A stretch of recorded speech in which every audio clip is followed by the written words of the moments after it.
Hi buddies.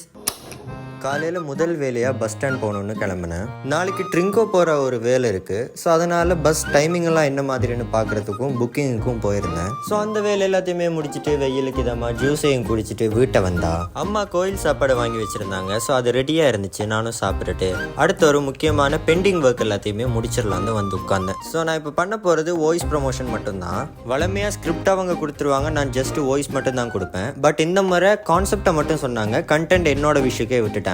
So first நான் அவங்களோட கான்செப்டுக்கு ஏற்ற மாதிரி கண்டென்ட் எழுத ஆரம்பிச்சிட்டேன். கண்டென்ட்டை பெர்ஃபெக்ட் ஆக்கிட்டு வாய்ஸையும் கொடுத்துட்டு அவங்களுக்கு சென்ட் பண்ணிட்டேன். ஸோ ஒரு வேலை முடிஞ்சு.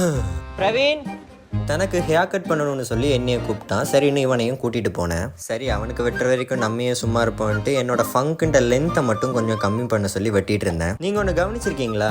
நாம் எப்போ முடிவெட்ட போகிறோம்னு சொல்லி அந்த கடைக்கு போகிறோமோ அந்தண்டு அந்த கண்ணாடியில் பார்க்குறதுக்கு நாங்கள் ரொம்ப அழகாக இருப்போம். வர்ற வழியில தான் இன்னொரு ஃப்ரெண்டோட வீடு. ஸோ அவனையும் போய் மீட் பண்ணிட்டேன். கடையில் சூப்பர் க்ளூ வாங்க போனால் கடை ஓனர் என்ன பண்ணுறாரு பாருங்களேன். அப்புறம் எப்படி பிஸ்னஸ் இம்ப்ரூவ் ஆகும்? அப்படியே நானும் கொஞ்ச நேரம் இருந்து பார்த்துட்டு நானும் வீட்டை கிளம்பிட்டேன். அப்புறம் இன்னைக்கு டே 30. பாய் சொல்லு. பாய்.